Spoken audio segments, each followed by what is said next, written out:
Hello guys, आज हम solve करेंगे हाई स्कूल मुख्य परीक्षा वर्ष 2023 का हिंदी का question paper. So let's start. सही विकल्प का चयन कर दीजिए। इसमें क्या है? रीतिकाल के कवि थे। रीतिकाल के कौन से कवि थे? रीतिकाल के भूषण कवि थे। तुलसीदास की रचना क्या है? तुलसीदास की रचना विनय पत्रिका है। 10वें रस का नाम लिखिए। 10वें रस का नाम क्या है? 10वां रस वात्सल्य रस कहा जाता है।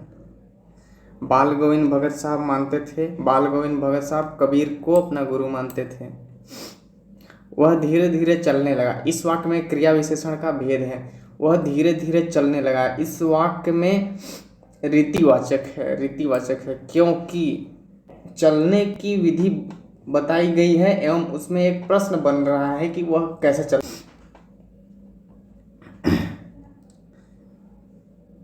बालक तारकेश्वर नाथ को उसके पिता टीका लगाते थे। बालक तारकेश्वर नाथ को उसके पिता चंदन का टीका लगाते थे। चंदन का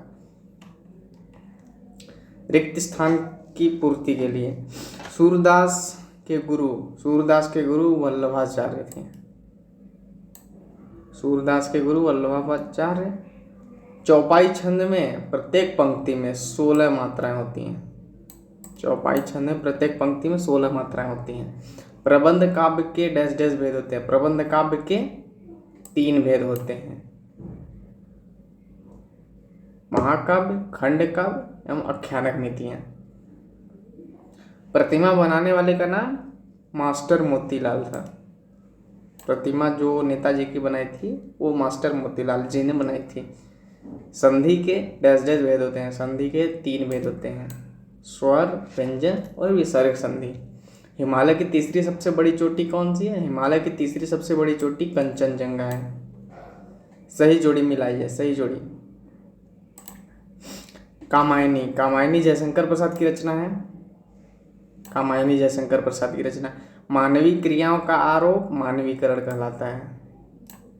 गद्य की प्रमुख विधाएं। गद्य की प्रमुख विधा क्या है? गद्य की प्रमुख विधा निबंध होती है।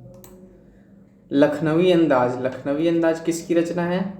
लखनवी अंदाज के रचयिता यशपाल है। यशपाल। अंधे की लाठी एकमात्र सहारा। अंधे की लाठी एकमात्र सहारा। मैं क्यों लिखता हूँ ये अज्ञेय की रचना है। 2 नंबर अज्ञेय की रचना है।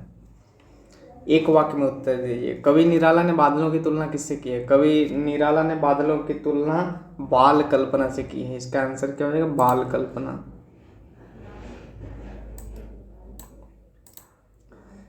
बाल कल्पना।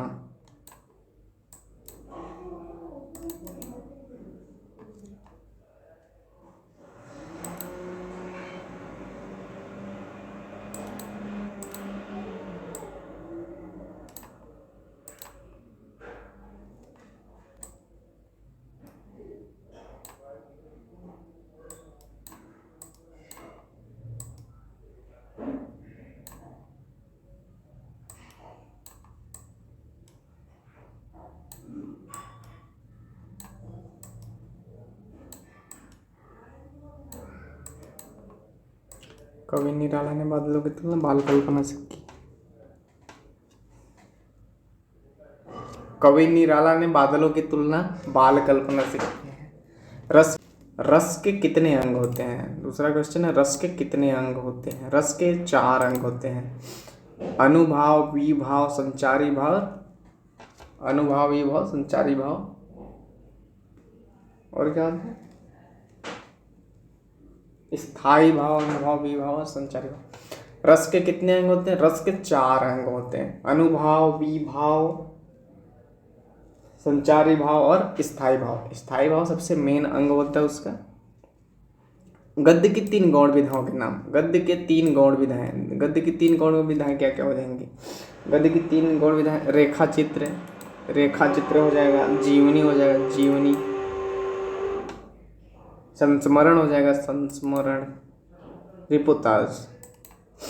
ऐसे बहुत सारी विधाएं गौण होती हैं, लेकिन इनमें केवल 3 लिखना है। तो मेन 3 कौन कौन से? रेखाचित्र, जीवनी, संस्मरण। समास के कितने भेद होते हैं? समास के 6 भेद होते हैं। 6। समास के 6 भेद कौन कौन से होते हैं? अव्ययी भाव, तत्पुरुष, कर्मधारय, द्विगु, द्वंद्व और बहुब्रीहि समास। समास के 6 भेद होते हैं। एक अनार 100 बीमार का अर्थ क्या होता है? एक अनार 100 बीमार का अर्थ होता है, एक अनार 100 बीमार का मतलब होता है कि कम वस्तु के ज़्यादा चाहने वाले। जब किसी वस्तु के ज़्यादा चाहने वाले हो जाते हैं, जब किसी वस्तु के ज़्यादा चाहने वाले हो जाते हैं, जबकि वस्तु की संख्या क्वांटिटी कम ही रहती है, तो उस समय ये मुहावरा बनता है कि एक अनार 100 बीमार। भोलेनाथ के पिताजी गंगा में आटे की कितनी गोलियां प्रवाहित करते थे? 500 गोलियां आटे की प्रवाहित करते थे भोलेनाथ के पिताजी। 500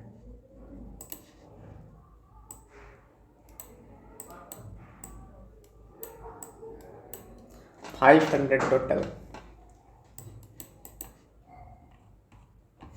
सत्य असत्य का चयन करिए। मुख्य गायक के स्वर चट्टान जैसे भारी एवं गंभीर होते हैं। मुख्य गायक के स्वर चट्टान जैसे भारी एवं गंभीर होते हैं। ये बात सत्य है, क्योंकि मुख्य गायक के स्वर चट्टान जैसे भारी एवं गंभीर होते हैं। ये हमारे बुक में साफ साफ लिखा हुआ है।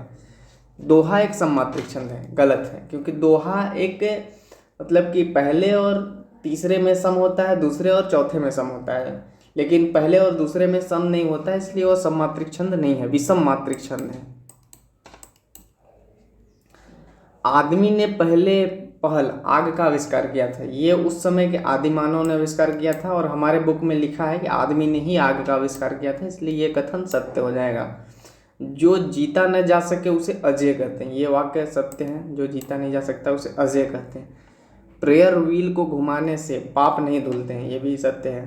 किसी व्हील को घुमाने से पाप कैसे धुल सकते हैं? पाप धुलने के लिए तो पुण्य करना पड़ता है। हिरोशिमा में परमाणु बम गिरा था।